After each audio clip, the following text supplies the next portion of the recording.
Continue that mute conversation. That's awesome. To make sure folks stay on mute. Yep. Thank you. I got a whole script.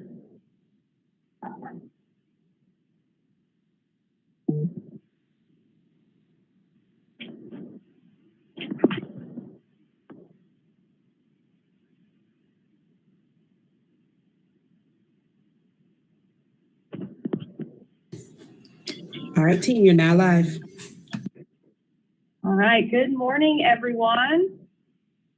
I see lots of folks that are static pictures. Do we have, if you are on the committee, can you go ahead and make yourself visible? I feel like we're missing a lot of folks, right? I see 16 participants and most are with the city. So we're gonna do a little, do we even have a quorum? Let's see. I think we need to wait a couple more minutes. I'm going to give it 2 minutes to see if more people show up. Oh, great. There's Amber. Good morning. I see Amber, Paul, Andy, Leslie, myself. Am I missing anybody? Oh, Randall. Okay, that puts us at quorum, right? 1, 2, 3, 4, 5, 6, 7. Oh, it's Parker. Okay. We got it. Okay, good morning, everybody, and welcome to AHAC September meeting. I am Sage Turner, and I will be your chair for the meeting today. As a reminder, we do not have our typical 2 or 3 hours today. We have an hour and a half, and we'll talk more about this meeting time later in the agenda, but I want to give us some parameters. If you could, everybody stay on mute as much as possible. If you need to comment or if we're in the middle of a discussion and we have a lot of comment coming in, raise your hand, and I'll create a stack and then come back and call on you to unmute. Please keep in mind that there may be people listening in on the phone that cannot see us. So it is important that we announce ourselves before we speak. So this is Sage giving you your intro, that kind of thing. And before you make a motion for sure, or a second. Otherwise, staying on mute will help with the background noise. I think we've done this a couple times at this point and everybody's got the gist. And the first thing we'll do is start with roll call. So, and everybody on the committee, unmute yourself real quick. When I call your name, just say present or here, and then you can go back on mute. All right, alphabetical order by first name. Amber Bank. Present. Thank you. Andy Barnett. Here. Barry Bialik. Okay, Barry may be absent. Dewana Little. Absent. We know that Joe will be absent. She let me know this morning. Leslie Hennessy. Here. Margie Bukowski. No, I know Margie was coming. I will send her a message. She may be having trouble getting on. Parker Smith. Here. Paul Heathman. Good morning. I'm here. Randall Barnett. Here. And myself, Sage Turner. All right. So that was Barry absent, Dewana absent, Joe absent, Margie absent. Okay. Get to the agenda. Has anybody had a chance to look over the minutes? Should have tagged a couple of y'all for approval. Parker, I was hoping that you had gotten a chance to look through and just make sure that the couple paragraphs about evictions reflected accurately what you felt you reported. I don't see Parker. Sorry, I'm having tech issues. I was trying to plug things in. I looked over it last night and nothing jumped out to me as horribly inaccurate, so I think it's fine. Okay, that was the only critical information I want to make sure we had right. The rest looks good to me. So I'll go ahead and make a motion to approve the minutes. Can I get a second? Second. This is Andy. Thank you, Andy. All in favor, everybody say aye. Hi. Any opposed? Okay, the minutes are great. Thank you for doing that. We are going to jump right into Paul's community development update, which was, as usual, a comprehensive, very thorough, and helpful document, Paul. I did notice that it is dated, well, maybe, let me get it open. It might be dated for your HCD meeting, but that's fine. Here we go. Paul, did you want to say anything in particular, or you want us to launch into questions? I feel like for the folks listening in, I could at least give some context. So we have Paul D'Angelo with us. He is the head of the Community Development Office, and creates this lengthy update. If you're listening, you can go and find it on our agenda. It would be the first item on the agenda. And my documents are wrong. So it's number 2. And it's a lengthy amount of information. The committee is just going to spend some time discussing it and asking questions. All right, here we go. So if you want, Sage, I'll just go through a couple highlights if you'd like. Sure. And then y'all can ask questions similar. I do, right off the bat, wanted to point out that our grant agreement for the $1 million to the ABCLT was signed and certified last week. And then $100,000 from the Housing Trust Fund due to a donation from the Deerfield folks. And so we have $1.1 million that went to the ABCLT to help mostly for the purchase of a home, which was sold last week. We're doing 4 draw requests, $275,000 each, totaling $1.1 million. Again, signed. They purchased their first home last Thursday afternoon, thanks to Habitat for Humanity. I'm not sure if anyone else wants to talk about that, but we got that some more bond dollars moving, and really excited about that aspect of making that work. A little late breaking news, which might not be in.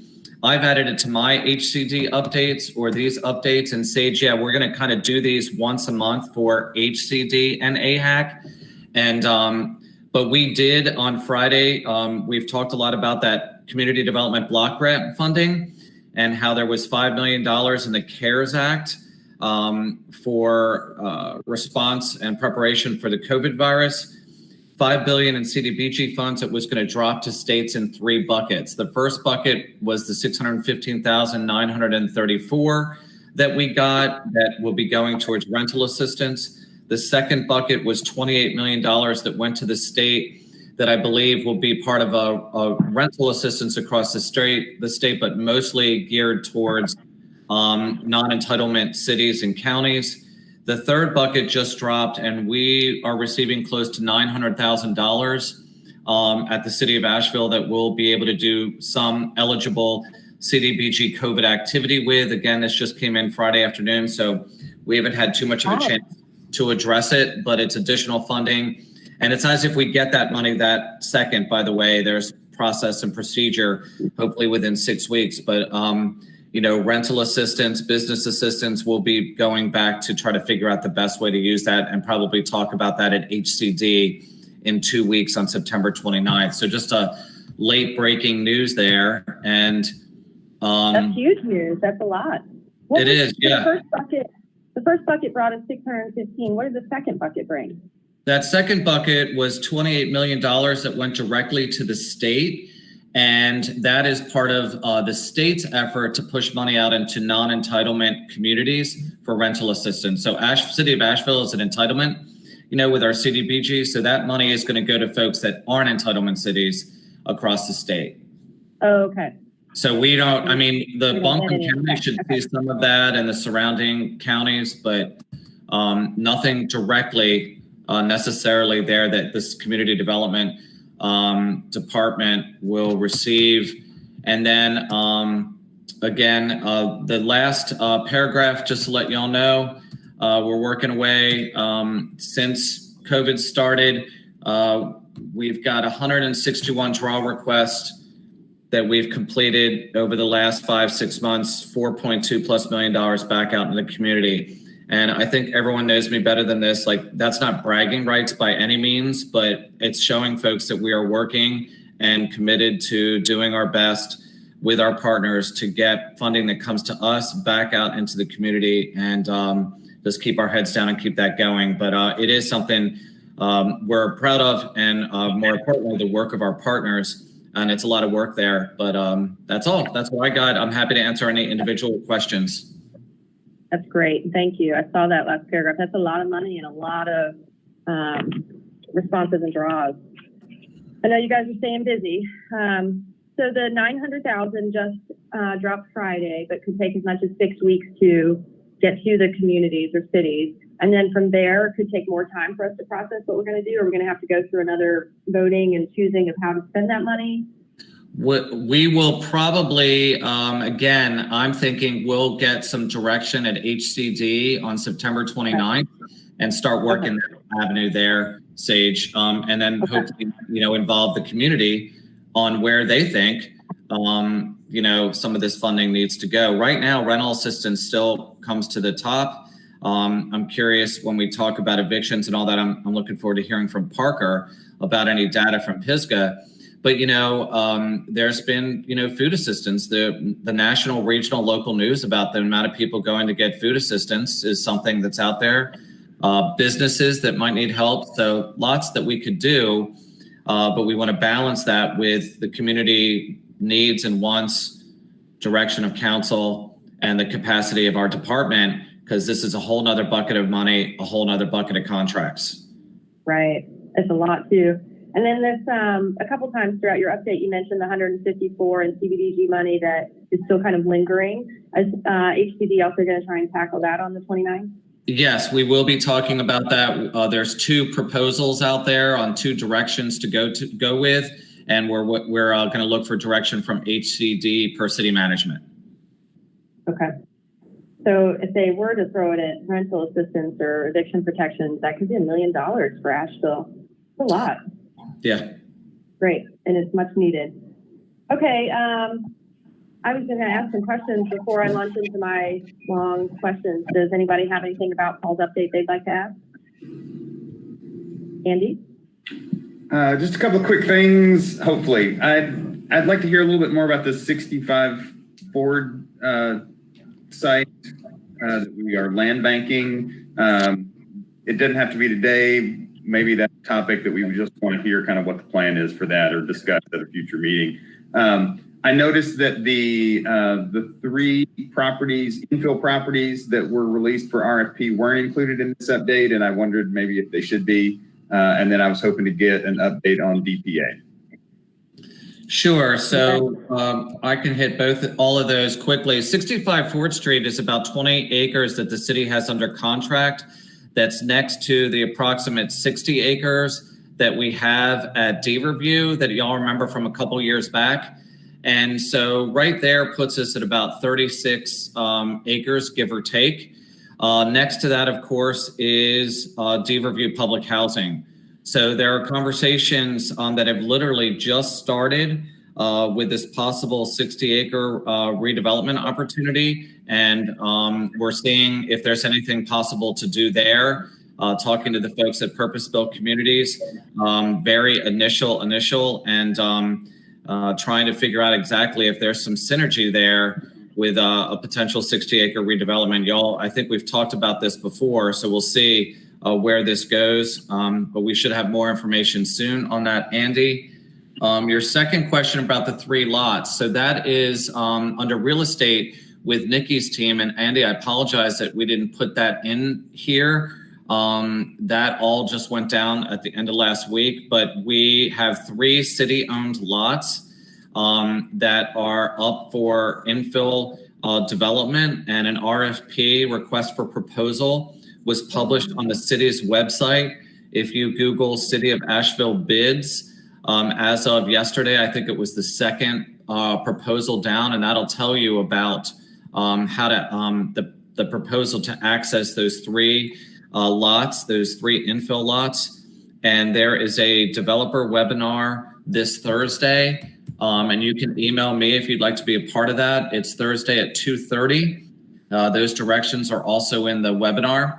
And then at 5:30, there is a neighborhood virtual meeting about those 3 lots.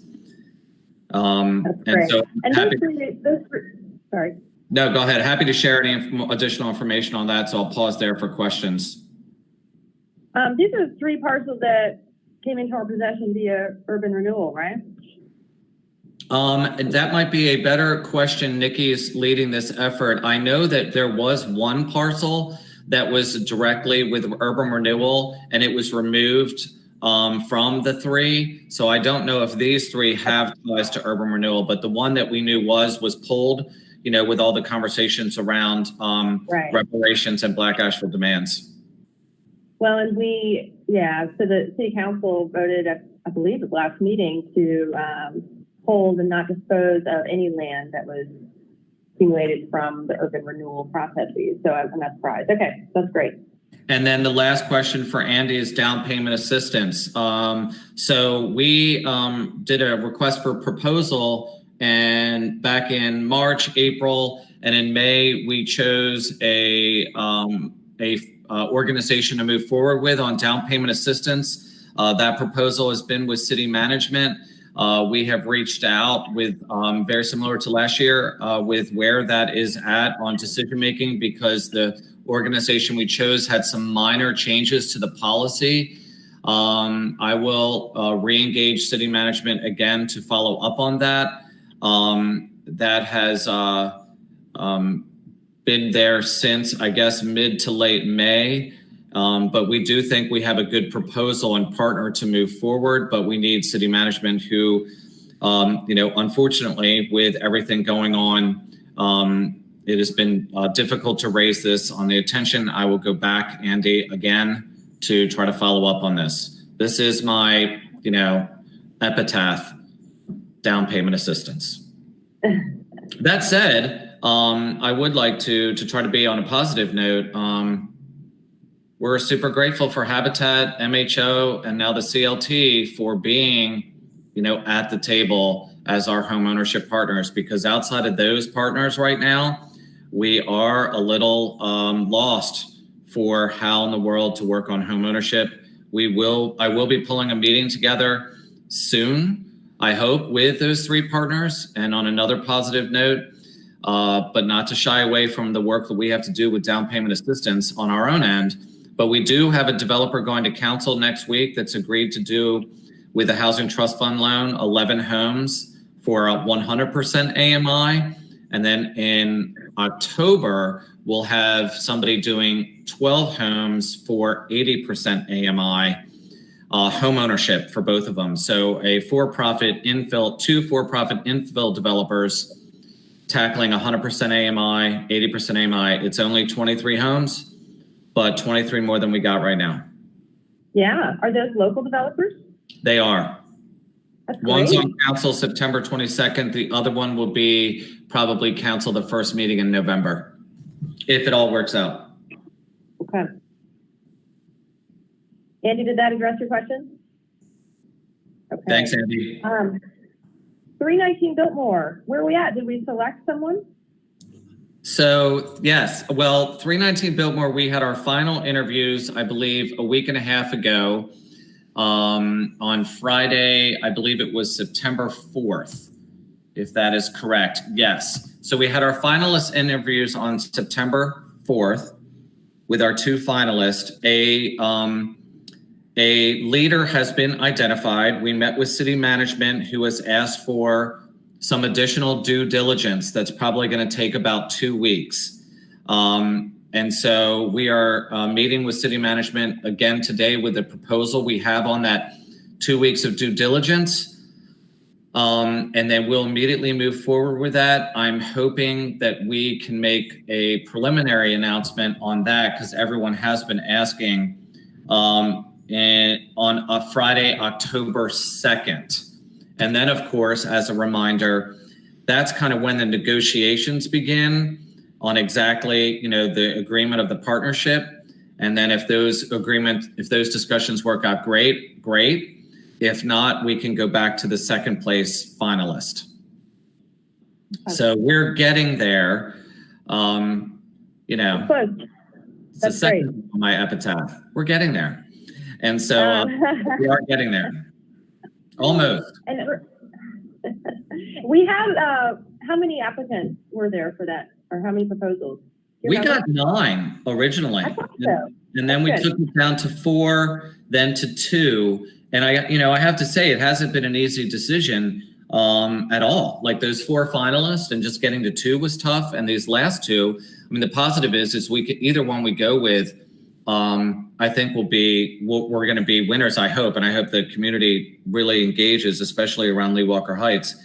I have to say, we've talked about it this week. I think making the site as pad ready as possible was a helpful tool for us. That's what we heard developers wanted, and we put that in, and that's what's happening to that site. I think that's one of the reasons we got 9 applications, because that took away a lot of unknowns, environmental, infrastructure issues. So we got a lot of, good feedback for that. So hopefully that'll help us.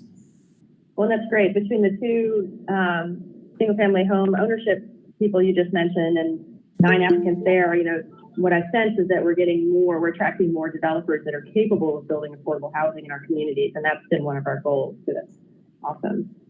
And quickly, Sage, not to be, since I'm always like on a positive note, but like not on a negative note necessarily, but there is a concern that our housing trust fund dollars are tight. So right now, based on the loan that will go through to council next week and the next 2 that are lined up, I think we will be at a 0 balance for housing trust fund. And that is a worry of mine. I've been doing my best to raise my hand since June about that. So I don't know what the solution is next, but luckily 2 of the loans that we do, if they get approved, are home ownership, so we'll get paid back. But a lot of our loans are out the door for an extended period of time, and it's tough. So that is a caution for us. So, and that's a good segue into the housing trust fund balance. So within this update, if you're listening online, on page 4 of item 2 on the agenda, if you click on the here and get to the link, on page 4 of that document, there's a new housing trust fund balance spreadsheet. And it looks like it made it through HCD and it's reformatted, and it looks so much better. So thank you for that. It's much easier to follow. The bond monies have been dropped in. You can see them in the third line, $3.8 million for 2020, and then we'll allocate the rest in 2021, it looks like. But even so, then we've got the awarded loans on there, and really, end of year, we've just got a few $1 million, and that will go quickly, right? Because there's applicants lined up for it. The format looks great, so thank you for doing that. Thanks, Dave. We worked on that just to give you the information you guys needed. Same with HCD. Yep.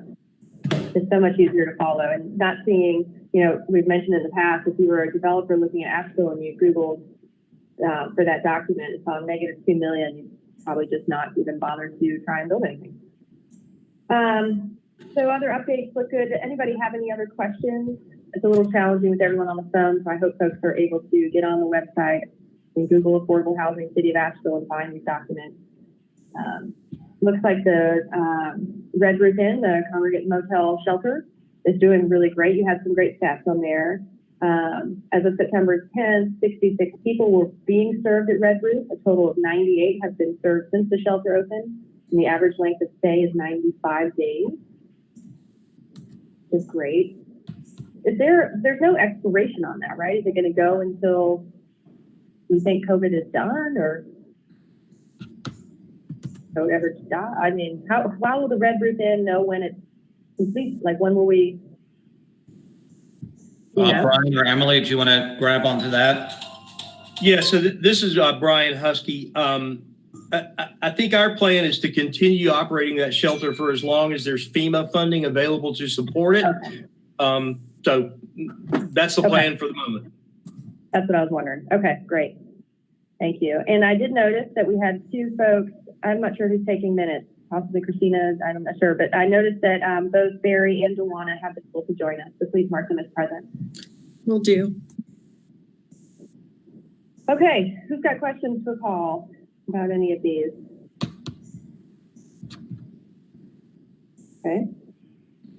Something that wasn't on the agenda, but I'll mention during these updates, is that just before the meeting started, I emailed you the applicants. The period for applying for this board closed on Friday, and we had 19 applicants total between last year's applicants and this year's.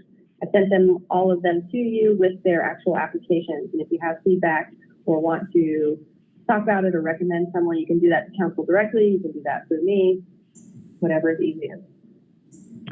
Sage, this is Margie. Can you hear me? I've been trying to get on. I've been trying to get on for 15 minutes, and I can't get it to work for my computer. I don't know if you can see me or if you can hear me. We can. We can see you sideways on a telephone. We can see you. So Marjorie's for some reason, it's not letting me hear you through my computer. Okay. I'm also phoned in, and this is a fine way to do it. You can visually watch and be on the phone. Awkward. It's okay. All right, so any other comments, questions for Paul before we move on to the next item? Okay, great. Thank you, Paul, for that wonderful update. For those of you listening in, we are moving on to item number 3, the list of available homes under $275,000. Thank you, Randall, for submitting these. We know that you have served 2 full terms, so is this actually your last meeting? I believe it is, but I'm still going to join in. I just won't get to vote. Okay, well, we would love to keep getting these documents. They're very helpful. So if you're listening in, we determined as a committee, I believe it was last year or the year before, that if you were able to use down payment assistance, which is up to $40,000 per person, that you could afford a $275,000 home over 30 years at, I think it was 3.5% interest rate, and it brought the payments with taxes and insurance to about $1,200 a month. And that was a target we were trying to see. So for that reason, we always monitor what houses come in and what condos come in are currently listed at $275,000 or less. So the trend is very sad. They're getting less and less. There were 17 homes this time. I did take the time to look up each home in the MLS, and several, the farther down the list you got, the more rehab they needed. But there were actually some great homes on there as well, with accessory structures or basements that had been started but not finished. So what do you think about this list this time, Randall? It's okay. I hate that the average is 234. I wish it was better than that. I was shocked to see that 4 were under 200. I mean, I've lived here 20 years, so I remember when everything was, but there seems to be escalating to where below 200 is impossible to find, but there are a few. Randall, can I ask you a question? Margie? Okay, yes. What you need to do is go on your computer and mute yourself, and then open your phone. It's not showing it. Hang on. I am muted. Okay, I think you got it. Yeah. I was talking about the condos. There's 9 or 10 condos at one location, and they're not, some of them are around $270, and for some reason, none of these condos are selling. It's the one off of Tunnel Road. And it's a very odd complex, but nevertheless, there's a very large number of condos there. And I was just wondering if you know what's happening there. Is that the Big Sur Loop? Yeah, I'm not sure. It's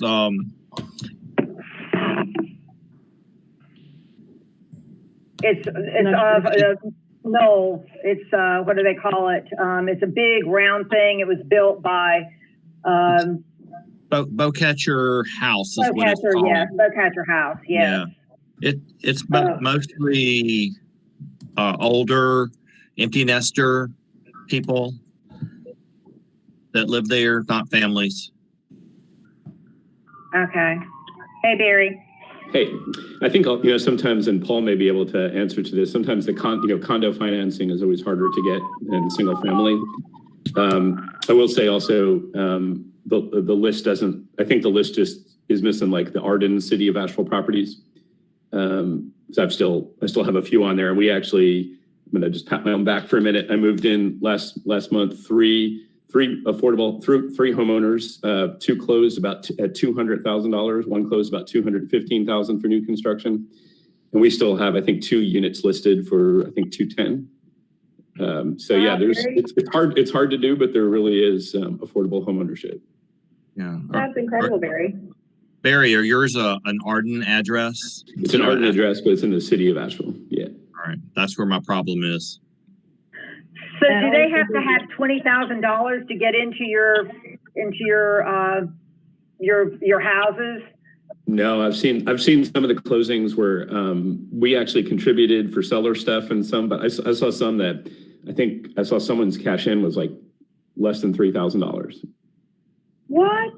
Yep. Wow. Oh. Barry, I'm gonna follow up with you about that privately. That's great. Yeah, so we're excited. We're certainly excited for the DPA to come on because I think that's gonna be a big boost. Yeah. So Randall, I'm curious, or other realtors, Paul, I noticed when I was looking at the houses that many of them had been on the market for a month or so and had taken a significant tax or price reduction. And so, you know, on the one hand, I'm hearing the real estate market is through the roof, 65% of buyers are coming from other cities, they're paying cash, like what, and then I've got this other where we've got our affordable homes that have been on the market for a month. Any thoughts around that? Maybe just folks don't want to get into something that needs a little work. I guess they need too much work and location. Also, people don't like the location of them. Yeah. Okay. Hey, this is Paul Heathman. I could speak to that maybe a little bit.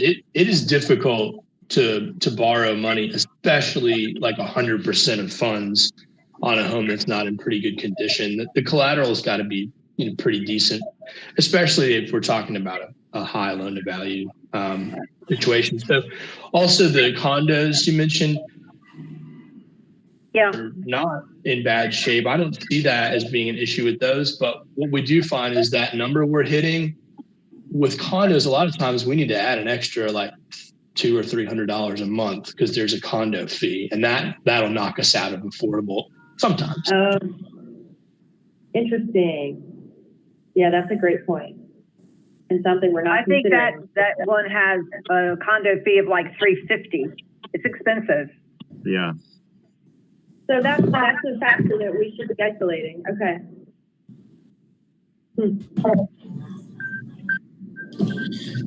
Question, Paul, for our down payment, for our down payment assistance program, are we also as a part of that referring people to areas like if they need help with getting financing, as far as like programs that supporting like On Track or somewhere that's supporting people getting into home ownership, reaching that extra layer? Yeah, and that's a good question, Tawana. And I don't know if I've answered this in a while, but you all have asked that question in the past. Like, okay, Paul, we know down payment assistance has been kind of, rough out of the gate, to say the least, but we're still taking all of the phone calls and emails. And, I have told y'all before, I think there's still only the 4 or 5 people that were actually like income qualified, working with a bank and had identified a home. Otherwise, everybody else who's called is literally at those first steps. We have guided them towards our website at the bottom, which has the steps towards home ownership. Partner agencies like On Track, Habitat, MHO. Now we'll start doing the CLT.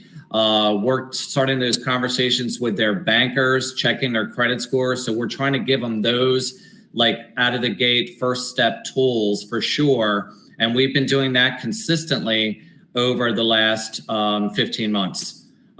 We still get calls and emails about it. And so we try to point them in that direction because that's where most folks are at. They're thinking about home ownership, and almost everybody they're like either no credit or bad credit, and they're working on that. And we try to guide them to where to go. Thank you so much. I just wanted that not to fall away from the conversation as we think about getting these units leased out, and especially who we're trying to get these units owned by. And that has to stay in the conversation. So I just wanted to make sure I understood we was doing it. Thank you so much. Great point, Tawana. We have been, it seems like we've just been mentioning the DPA for, I guess, most of the year, waiting for it to fully become active. And so we haven't really talked about how it works in a while. It's always a good refresher, and perhaps something that in the update to HCD, maybe we just detail the process a little more, so it's there and findable.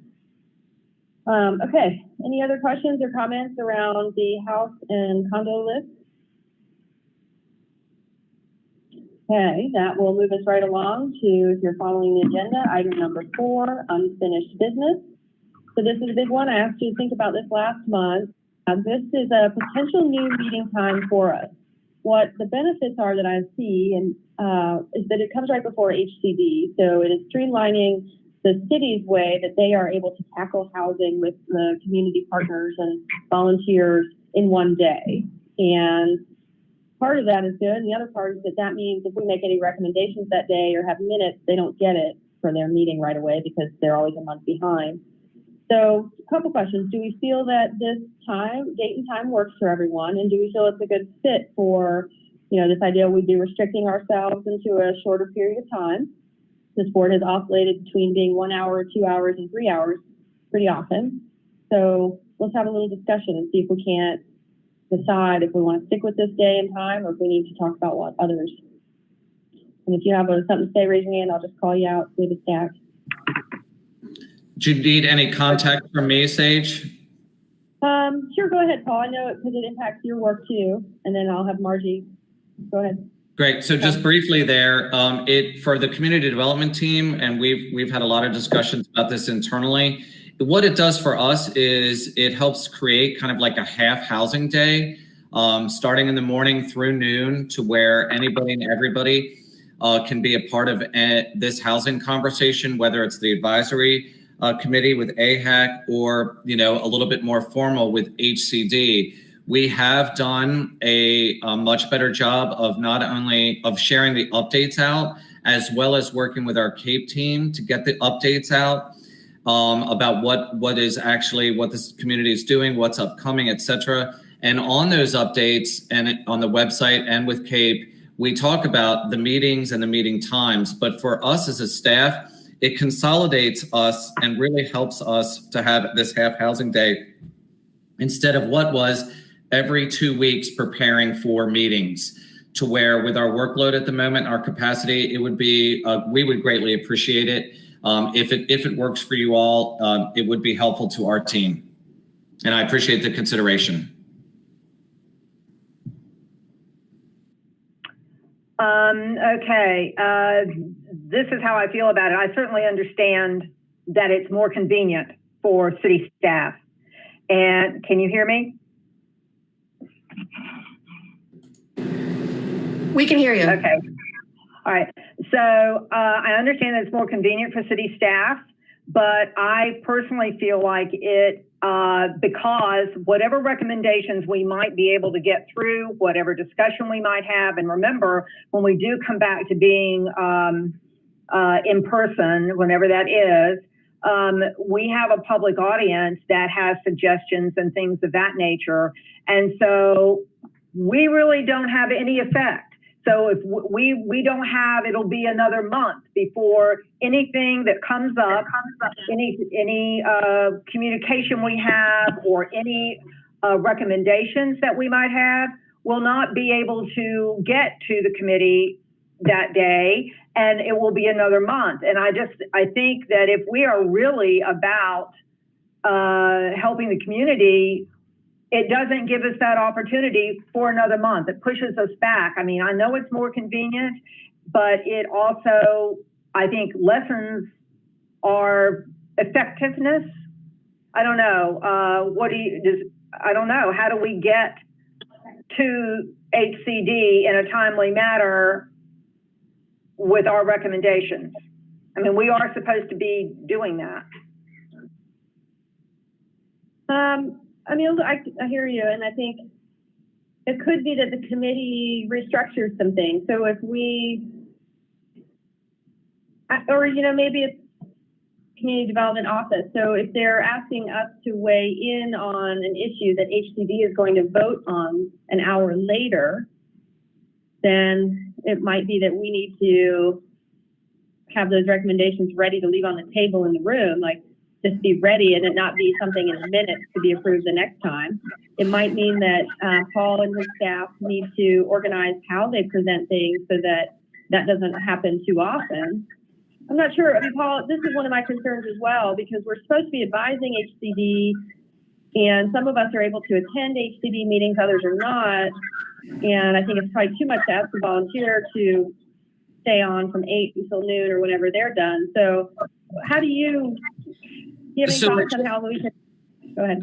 Sure, Sage. I just put something in chat. Like, yes, absolutely. You all are advisory, and I don't know if that's, it's advisory all around to a certain extent, especially around affordable housing. But I don't think we have anything that immediate that you all wouldn't know about. If you notice at the bottom of CD updates, we're trying to give you guys a heads up of what's up and coming.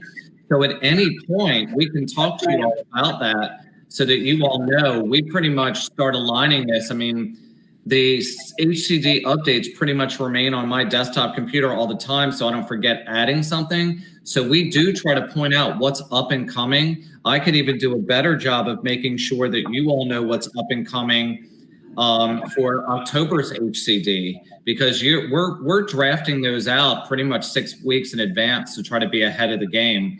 So we would absolutely appreciate the input. I just don't think there's anything that immediate or I would put on you that immediate. So that, oh my God, this is happening in an hour, guys, we need to talk. We would, if there was something like that, we would make sure you were aware of it. And I can commit to doing a better job of what's on the next month's HCD agenda so you all can weigh in. And as chair or, other chairs that come on after me, I think I could make sure that if we knew an item was going to be heard at HCD that day, that we capture our statement or our recommendation and get it to them. That wouldn't be that.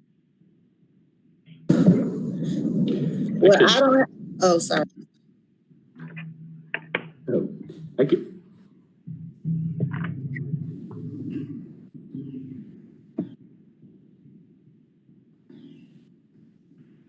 Roll out today to HCD to say, we'd like for all that to go to XYZ, because there's still another meeting before they vote on that, right?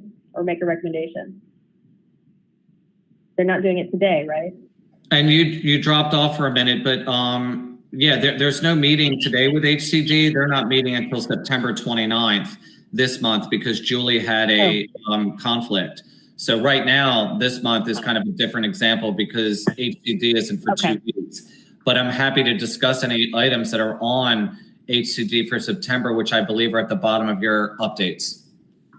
So then this real life example does matter because typically HCD would be meeting right after us today. They just have an anomaly in their schedule, and we just learned about the 900,000. So our committee would have needed to say, if we had a recommendation around that 900,000 and how it might be used, we would have had to come to that recommendation today to leave it with HCD for the next meeting.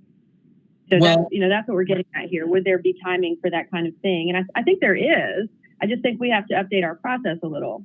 Well, and also too, the clarity as well, Sage, which can get confusing for us. I mean, we're happy to talk about any issues at all, but I know some folks have been like, well, like CDBG and HUD and home funding, like aren't in the bylaws as a periphery of the advisory committee or of your AHAC. However, I know that you all are very engaged, and I think that's great. But I'm trying to balance that with, of the rules of the bylaws. But of course, we're happy to talk about all of it.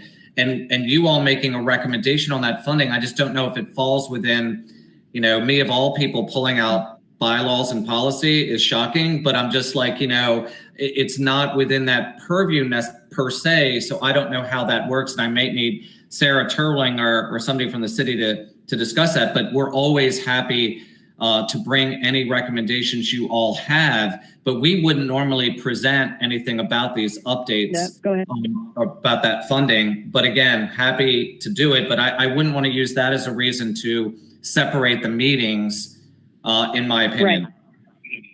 Barry, I see you. Yeah. Just so y'all know, I'm holding my phone because I'm calling into the city's thing, but it has dropped me twice. So if I suddenly drop out, I'm just hoping I come back in. But Christina and those working on it, there's some tech things going on. Go ahead, Barry. I can see how it would be fresher, like if we just changed, if there's an item on the agenda that specifically talked about what was next up on HCD. Because over the years, I definitely found that the gap in time from our meetings to HCD, some of the information wasn't as fresh. So if we basically had an opportunity to give fresh input that then went right to HCD, I can see that would be helpful and we can manage that.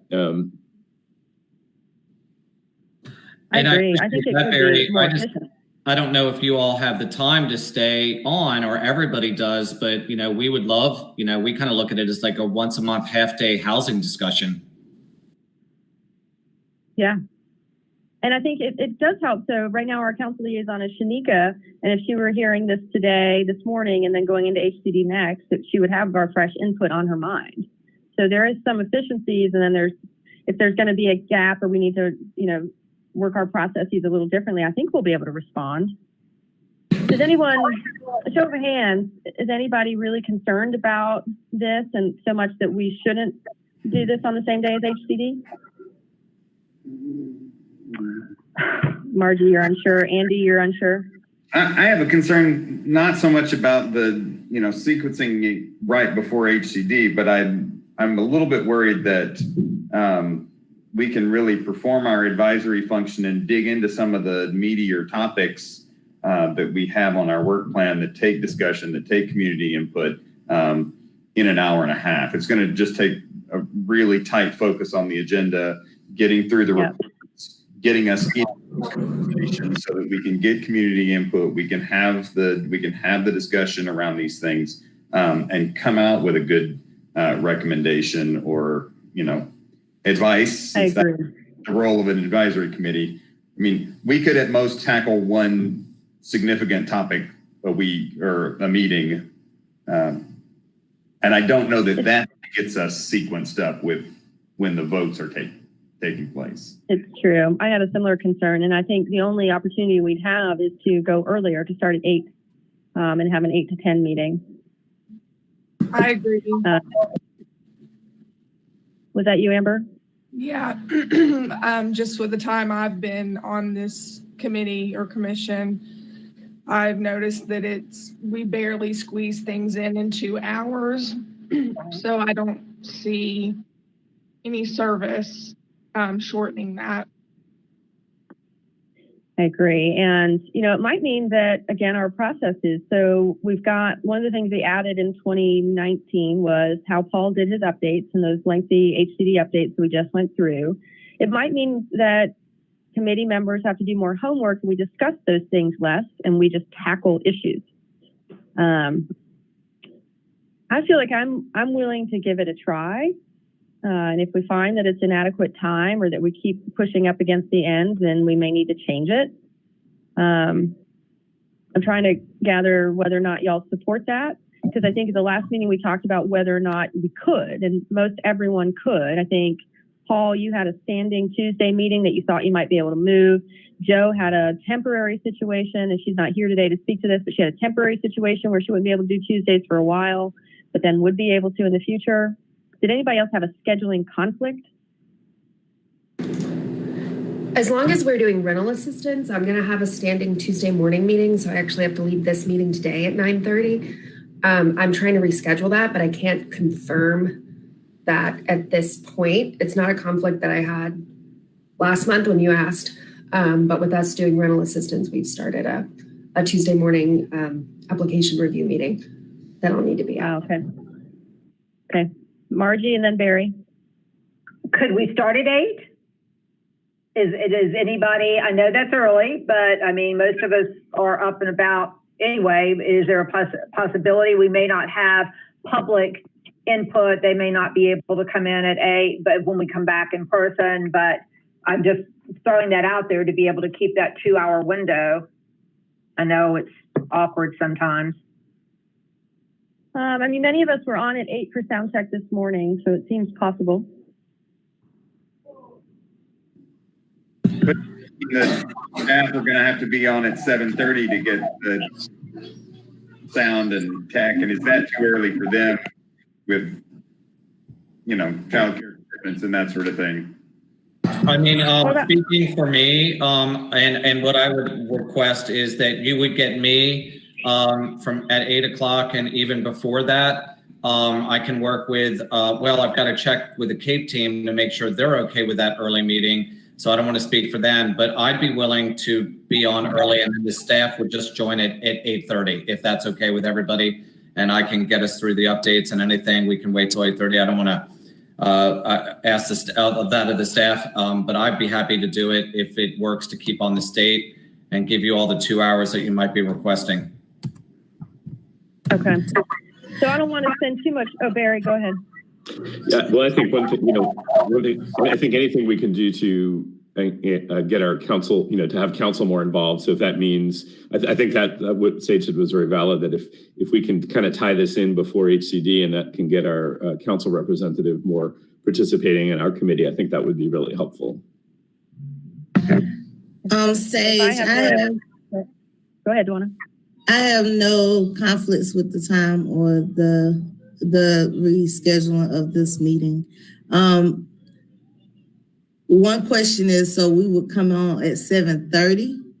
I just want to confirm because I do think about the community input side of things, and like that's a critical part of our process.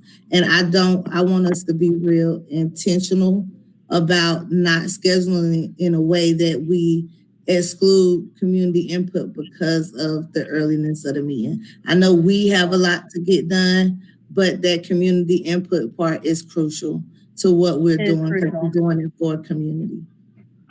So it would be, so the 7:30 would be for sound checking. So you could, as a member of the committee, you could come on between 7:30 and 5 till 8 just to make sure your system's up and running. And the whole point is so that when we go it live, that we're not still adding people in and checking their sound. So if you as we got more used to doing virtual, that window of time to prep would get smaller. Now, because the virtual, and we don't know how long these meetings will remain virtual, public comment actually has to come in the day before, which is a little awkward. So it's not restricting public input any more than it would be. And if you are adept at your, ability to call in or get sound checked early, then you wouldn't necessarily have to be there till like 7:55. But it's more of an opportunity to get in and make sure everything's working than a requirement to show up right at 7:30. And another thing is concerning me because I just mentioned we have 19 applicants for 5 seats. So maybe we have no business deciding for those 5 future people that this is a time and day that works for them. Right? So here's what I'm going to say, because I don't want us to spend too much more time. I will talk with Paul. We will see who council appoints on September 22nd. So then we'll have those 5 people, 3 of which may be you who agreed to serve again. Thank you. And then I will email y'all about a October meeting to confirm we can do that HCD morning and confirm that date and time with you separately. And then once again, we'll probably have to have a full discussion with those new members about what day and time we can actually meet. Does that sound better? Because we don't even know from these new applicants. Barry, go ahead. I think this would, I think it would also be a valid time to bring up about, we discussed about adding in an evening meeting. So this might be a time when we set a new, maybe it's like every quarter we set that evening meeting. That way we definitely have, at least 4 times a year that we're at in the evening times that public can attend after work. That's great. So I'm going to task Paul, Barry, and myself as chair and vice chair to come up with some suggested evening meetings and schedules so that we're not fumbling through it during the next meeting. And then we have some ideas already fleshed out. Okay. Sound good, everybody? Okay, let's keep moving because we have some other interesting thing going on. So we've got, next up is item 4B on the agenda, which is eviction and rental assistance. We have about 15 minutes for this discussion, and it looks like we are sticking pretty well to time this morning. So Parker, are you feeling like you could give us an update on how things are going? Sure. I just wanted to give 2 brief updates. So I counted all of the eviction filings last month. I mentioned that we had close to 90, I believe, that were pending in court, and that was a little lower than the year previously. In the last 4 weeks, there have been 109 filings in Buncombe County for eviction. That's just the number of filings. So that's not the number of people. That's just the number of evictions that have been filed in Buncombe County. And as I mentioned last week, what we're doing is pulling all of the complaints and calling all of the defendants to see if they need any legal assistance. And now we are able to hopefully pair them with some rental assistance funding if they're in the city of Asheville. And just last week, the county has released some rental assistance funding. So if they're outside the city of Asheville, they now have some assistance there as well. We're also getting We're getting calls from folks at all levels or all stages of the eviction process. So people who have just gotten a notice from their landlords, people who know they're going to be late next month. We're setting up a whole new phone line to handle just the volume of housing calls that we're getting. So we're hoping to add some capacity so that we can help out. The sort of big and confusing news is that a lot of y'all have probably heard about the CDC moratorium on evictions. And so I just wanted to go over some broad strokes of that.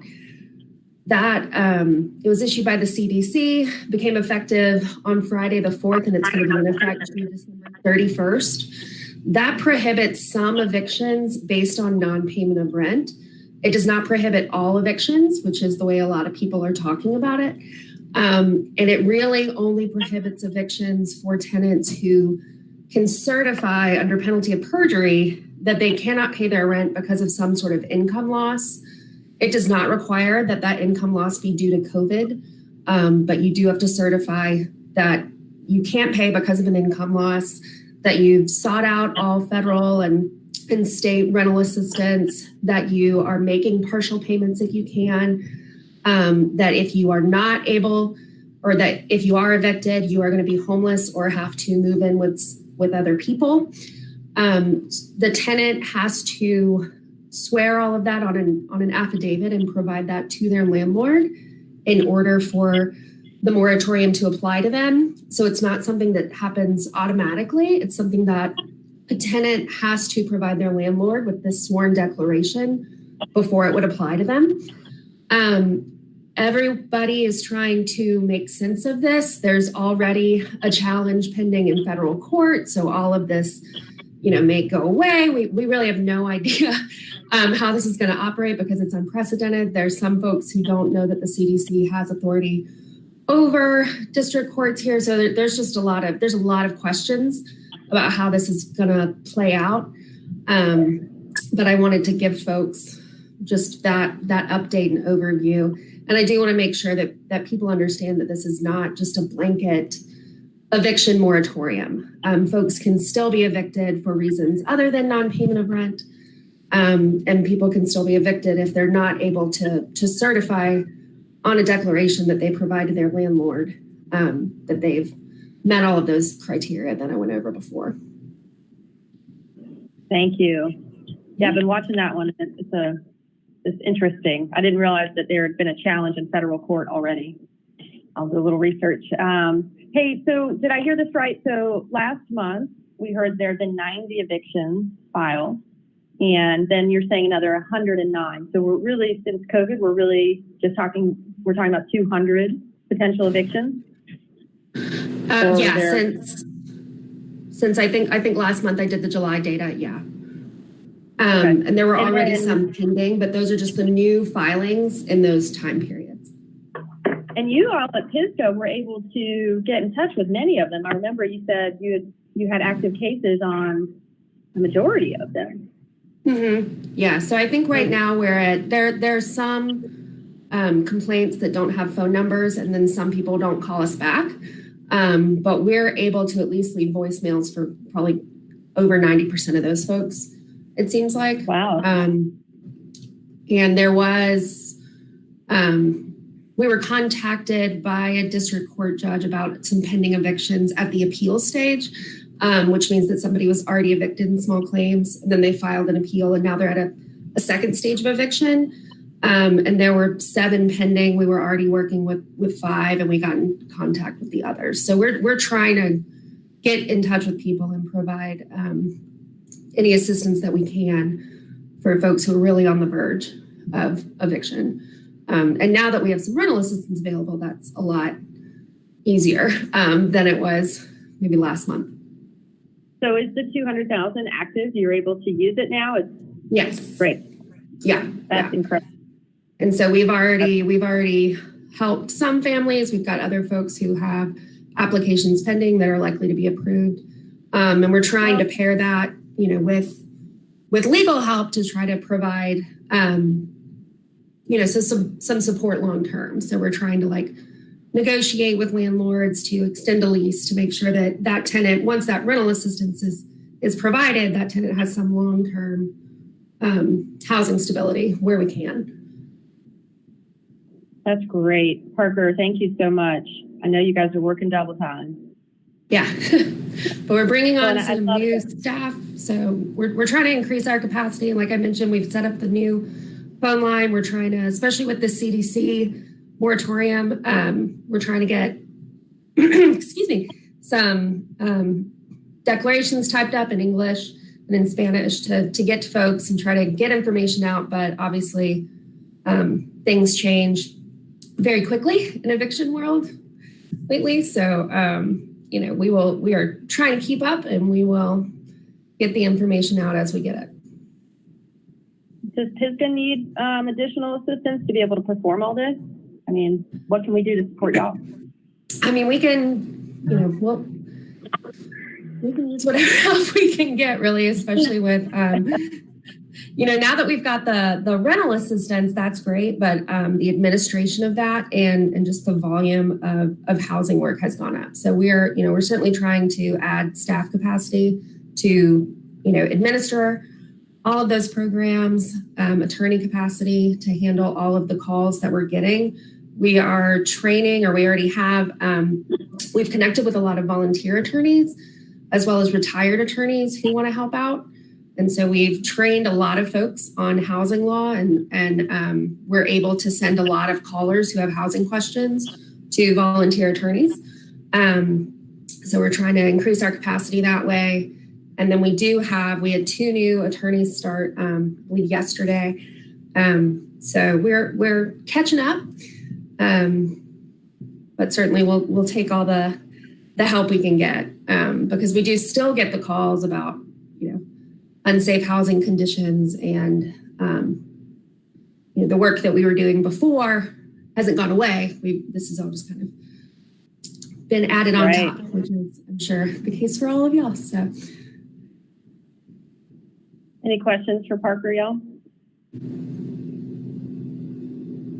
I'm wondering if this isn't a time for us to make a recommendation to HCD or council. I know CBDG monies and the $900,000 are not necessarily under our purview, but they're, nothing related to COVID was. So I'm wondering if we as a committee want to motion and make a recommendation to council that they utilize the newly awarded $900,000 to prevent homelessness and provide rental assistance, and perhaps to assist local organizations that are providing those administrative services with funding to increase capacity and to move as quickly as possible. Andy? I would make that motion. We could consider that the motion, and you could be the second. I would second. Well, I think, okay, so I motion, Andy second, let's discuss. So just for clarity, so does anybody have, you want me to read again? I was right. So motion to recommend to City Council that they utilize the newly awarded $900,000 in CBDG monies to prevent homelessness and provide rental assistance, and to assist local organizations administering the funding, and to implement these funds as soon as possible. That was what I had written. So Andy, you're good with that? Okay. I'm good with that. What do y'all think? Any discussion? Do we want to identify those organizations we're recommending specifically? I mean, we could, but without knowing how that pot of money splits up, it could be more than just rental assistance. Last time it was also homelessness prevention, so then it was homeward bound, and I'd rather us not recommend it's just those things, but just do it. Whoever that needs to be, it'll be them. Or no one else can do it. Yeah, I agree with that because we don't know who all can pick up that work. But I think that anyone that's doing work with homelessness should be included in that, in my opinion. Okay. Any other discussion? Because of the way we are doing these virtual meetings, I actually have to roll call vote you. So if everybody could unmute, I'm going to call your names in alphabetical order by first name. If you could just say yay or nay. And we are voting on this particular motion. Ready? Amber Banks. Yay. Andy Barnett.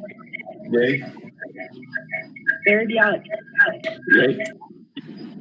Somebody's got some reverb going. Okay. Dewana Little. Yeah. Joe is absent. Leslie Hennessy. Yay. Margie Bukowski. Yay. Margie, you're the feedback, so make sure your video is muted, but your phone is not. Parker Smith. Yay. Paul Heathman. I'll vote for it too. Yay. Thank you. Randall. Yay. All right, I'm the last. Dave Turner, yay. So that's great. Yeah, so and HCD is not meeting today, but Paul, I guess maybe just include it in their documents, and I'll make sure to forward that to council, who may not even know about the 900 yet. So thank y'all for that. Any other discussion around evictions, and while we have Parker and Pisgah kind of actively engaged before we move on? Okay. All right. I've got I actually have to run. I'm sorry, y'all. But I do just want to say thanks to the city. They've been really great to work with so far, especially Paul and Brian and Emily. So I just want to thank everybody at the city for the work that you're doing. I know that you're juggling a million things, and y'all have been great. So that's all. All right. Thanks, y'all. I'm so sorry that I have to leave early. Go Thanks, safe, people. Parker. Thank you. Thank you. All right. That's great. They are working so hard over at Pisgah, y'all. We're so lucky to have them in our community. Okay, at this point, we're moving on to item number 5 on the agenda, which is new business. We have 10 minutes allotted to this, and we have Cheryl Fortune. Is Cheryl on? Hi. Yes, it's Fortune, just like the word. Nothing fancy. Fortune. Hey, Cheryl, and Great. it's Paul here. Quickly, Sage, if it's okay, just to set the stage for a quick minute, Sage, if that's okay. So, I think some of you all are familiar with HUD publishing fair market rents for our area and for our region. Usually it's broken up, like the city of Asheville, Buncombe County have fair market rents, and then other counties as well. And some of them are similar or jointly the same. Cheryl reached out to us, and it was awesome because I'd never met her before. And so great to meet her and hear about her work. And it's, like I said before, like the purview of what we do. But at the same point, we enjoy discussion about some of these things that affect our region. And so Cheryl was here and asked to share some information about the struggle that they're having with very low fair market rents, which I think you all know mean voucher rents for their community. And they are often very low.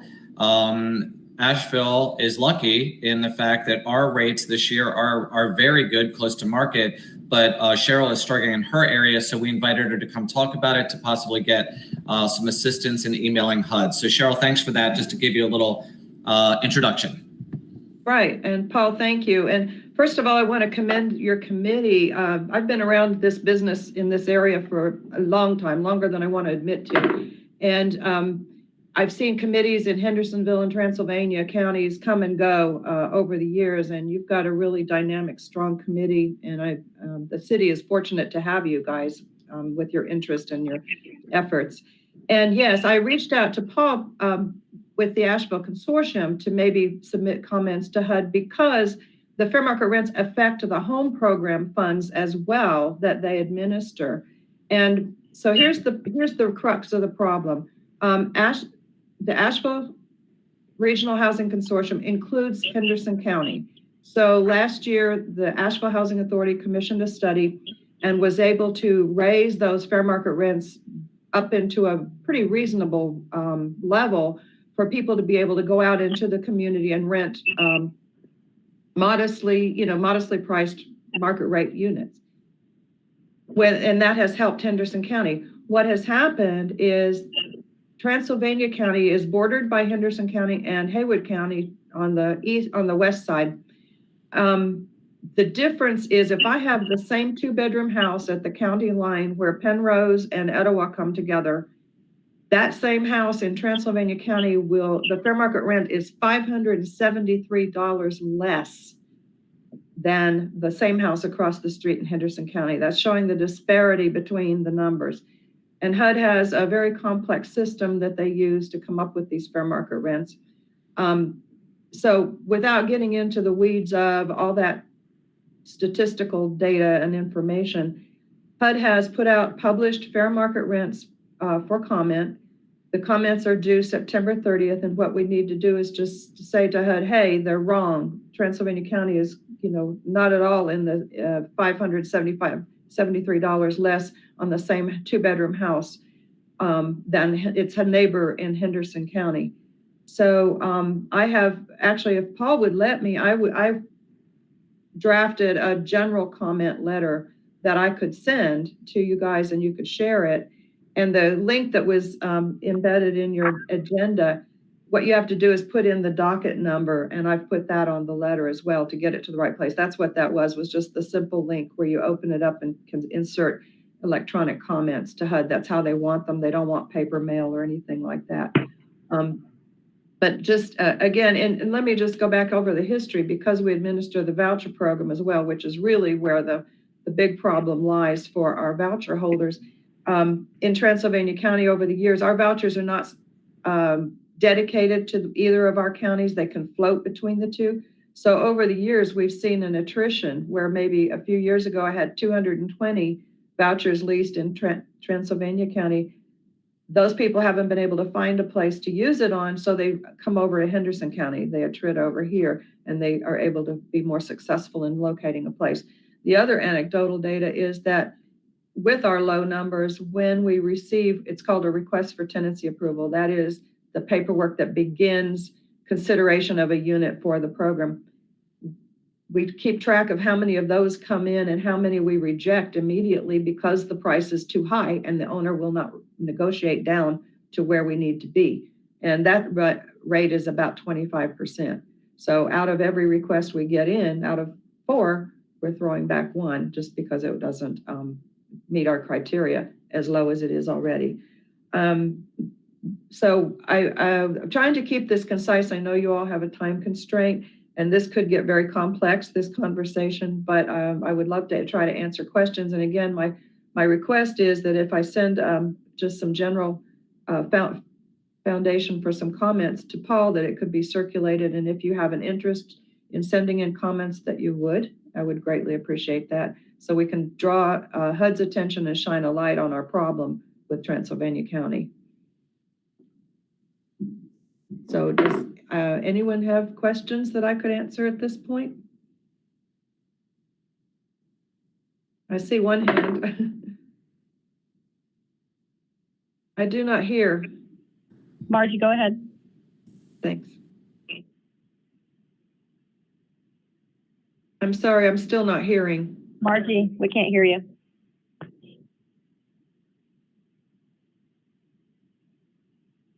Technology. Yes, yes. Margie, we can't hear you, hon. You're going to have to unmute on your phone. Leave the screen muted, unmute on your phone.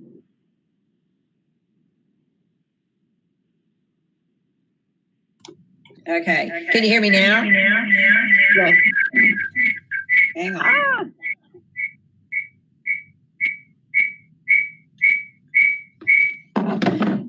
So, do you think that Sarah Grimes in Henderson County, have you talked with her?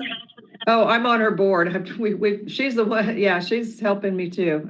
I've talked with her. I've reached out to Pisgah Legal as well to submit comments. I've reached out to Transylvania County. Yeah, just trying to, get a flood of attention to our county.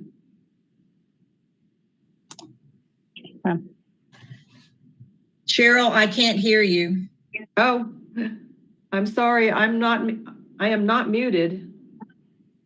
Now I can hear you fine, Cheryl. Margie's having a tech problem. Okay, Margie, here's the thing. You're on video, so you can see everyone on your computer. However, you are phoned in. So if you are not holding that phone, you are not going to hear.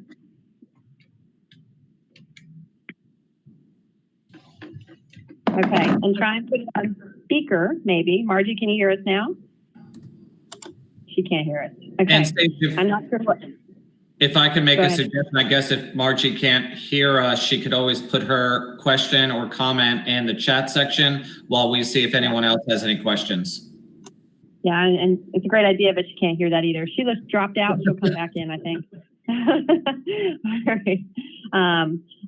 Okay, thank you, Cheryl. And I'm sure if Margie has a question, I'll follow up with her and then get it to you. But if you want to go ahead and send us over and seek input, that would be great. I will Thank you. email that document to Paul with a link as well, again, another link, so that it's easy, Okay. as easy as I can make it. Thank you very much for your time. I appreciate Yep. it. Okay, Thanks, everyone, we have 15 minutes left. We have a few items left. Item number 6 on the agenda is our work plan. I am thinking, since we have new members at our next meeting, that we discuss work plan with them. So right now, if you open up that work plan, it looks like we're not doing anything because those months are empty that are now. So we basically need to, as chair, what I feel like I need to do is go back and rehash what we had planned on our work plan for the year, what is still relevant or what has seemed to be backseated by more things like eviction protection, homeless prevention, rental assistance, rolling out the DPA. You know, like I think maybe we just need a reboot on the work plan. And I'm happy to invest some time in that and then bring it back to us next time so we can acclimate with new members, talk about the meeting times and talk about our goals. Does that sound like a good plan instead of opening up the work plan right now? I'm seeing some nods. You can move your heads. Great. Okay.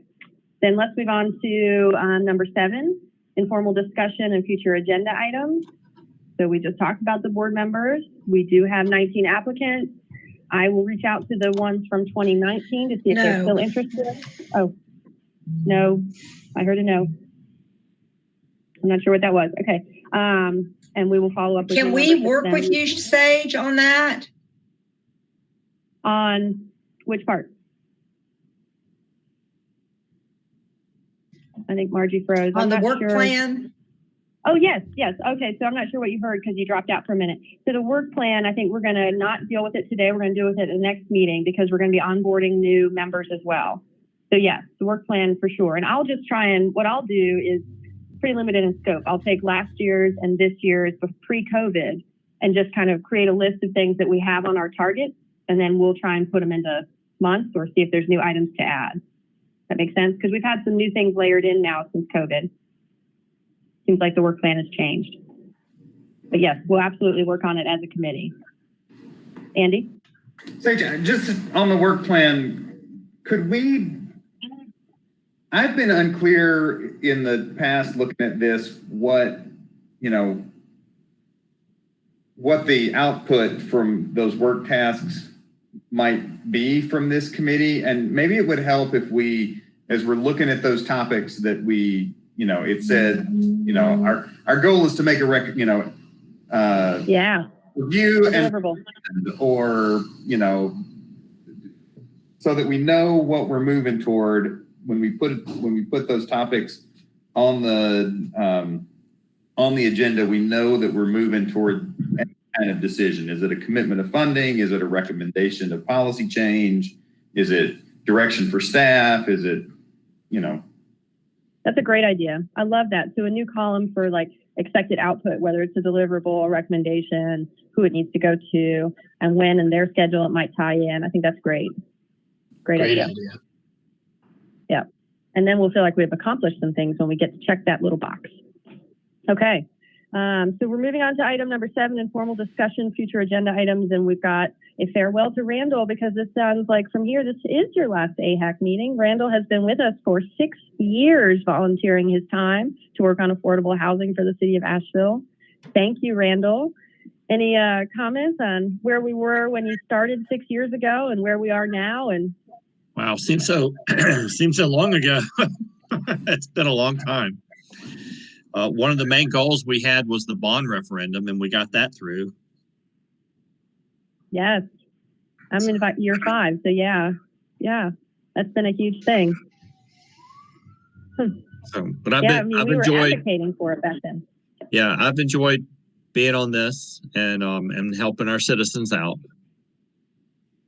Well, you've certainly been quite an asset in bringing information and perspective from the realty market perspective, and I certainly appreciated your time for the last 5 years that we've been working together. Yeah. And I plan to train the next realtor on how to do that also.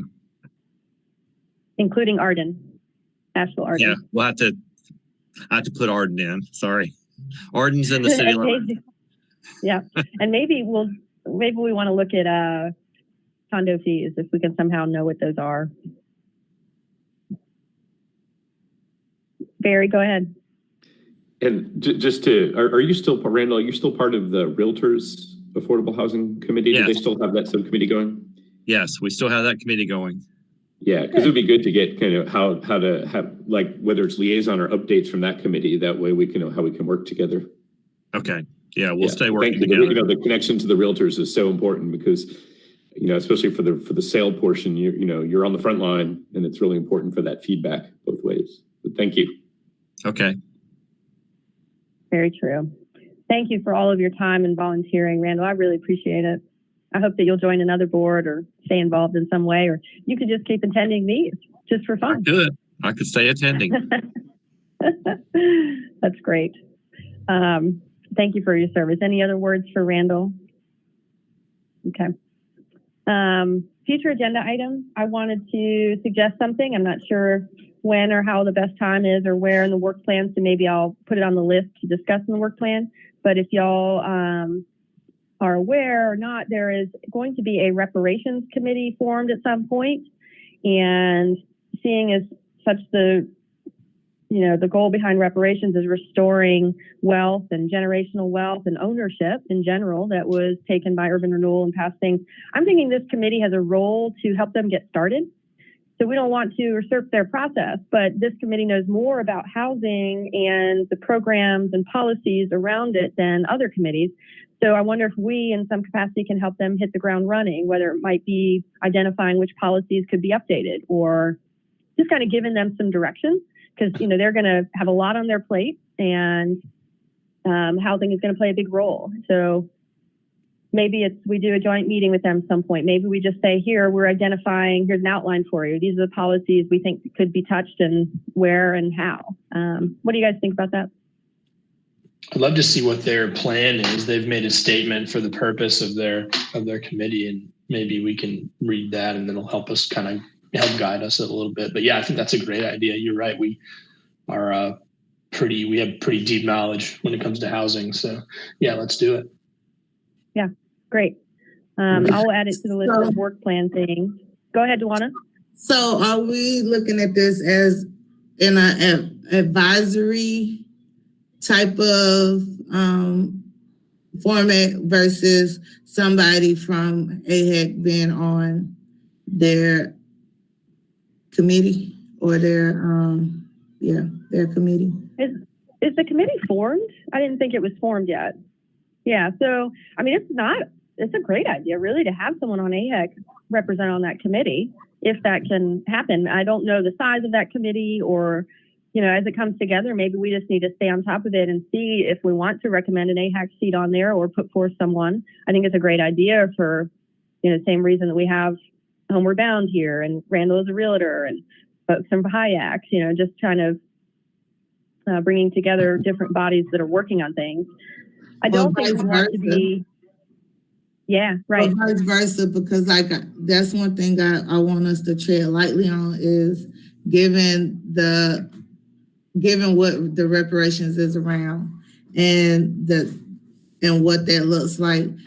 Also, maybe it's offering for one of them to have a representative on sitting on our council. Interesting. Okay. So the rule in the city is you can serve on 2 boards. So maybe I don't even know which department is going to take up, which city department will be the liaison group or staff administrating group for it. But I'll see what I can find out because it might be that when those applications go out that, we solicit for folks that also might want to see, our application period is up, so that doesn't really work now that I think about it. We just got all our applicants in. So unless one of them happens to also apply for that committee, we won't have the overlap.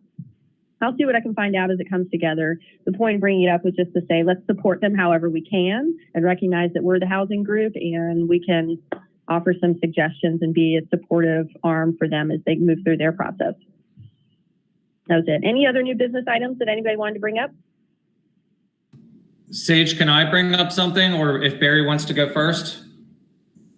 Okay, Barry, then Paul. Okay. I was just going to bring up, just so our committee is aware of the tree canopy ordinance passed city council. That's something that did not go through our committee because of, the COVID times.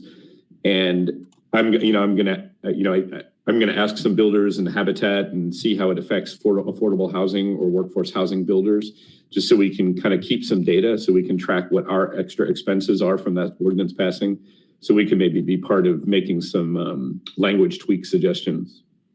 But it was one that didn't kind of run through us, and it passed last week, and I think it could have an impact on costs of affordable construction. Absolutely, and great point. And some folks were upset that it didn't come through AHAC, and I understand why, just because of timing and COVID. But I love the idea of capturing data and then seeing if it impacts affordability and us being able to be on top of it enough to make a recommendation to address it. So if you have some ideas around that, or if you want it to be on the next agenda as a discussion item, or I'll just move it into the work plan, maybe we can discuss as a group. I think that's absolutely pertinent because it does get into single family home ownership and the cost of land and the cost of permitting and the process and timing. Yeah, it's already, I think especially Andy for Habitat, and I'm going to track it, and I'm going to ask the Asphalt Home Builders Association to kind of poll their builders and have them track actual expenses, because I think the actual cost, having that data will be important to bring forward. Okay.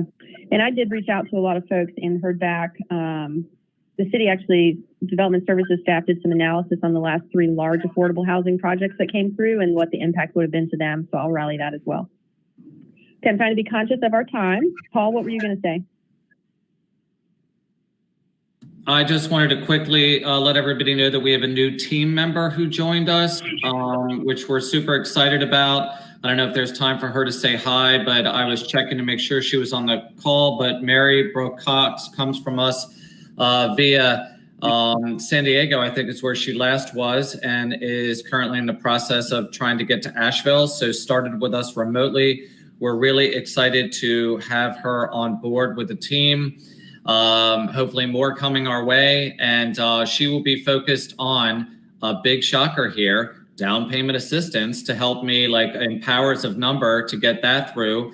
Plus, I believe she is going to be potentially the main contact for Habitat, Andy. So hopefully that is easier there to give you one contact over in our department, but you can always call me, of course, as you know, Andy. And I call you, and a couple other activities like that as we ease her into the huge learning curve that she's got. But I give her a ton of credit for last week and just jumping in and listening. So Mary Brooke, if you have a second to unmute yourself and want to say hi quickly, and then I think Sage wants to go to public comment. Yeah, good morning, everyone.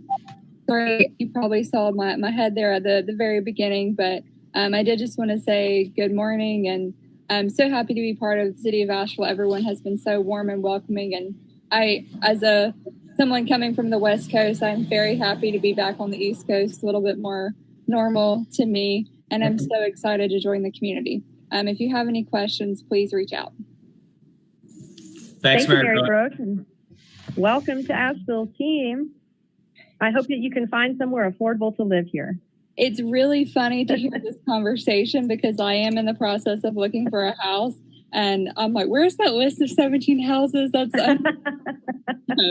It's on our agenda, and you've got a realtor that can help you, and it sounds like a builder in Barry that might have a couple he's about to list.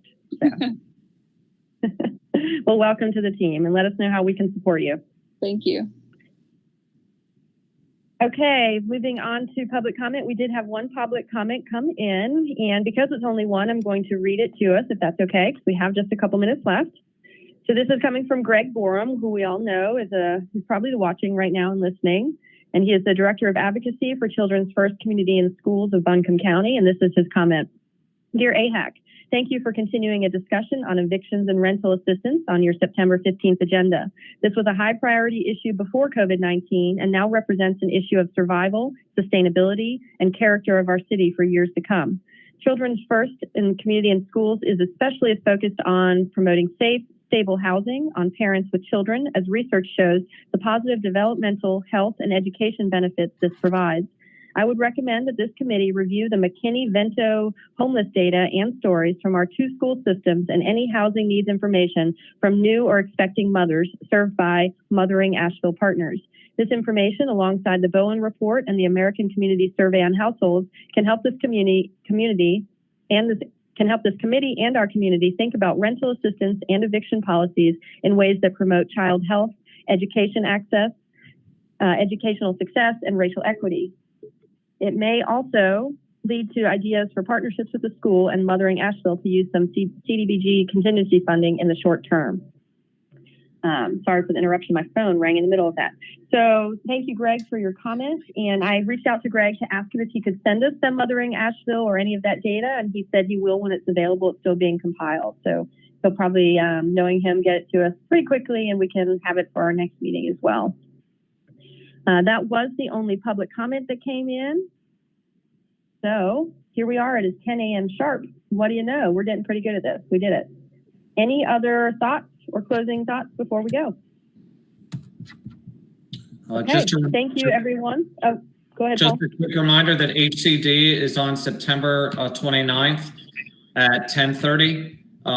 And we will be talking about the latest trust fund application to come through, an update with our CDBG policy, and finalizing those Luigi updates that went through AHAC back in February.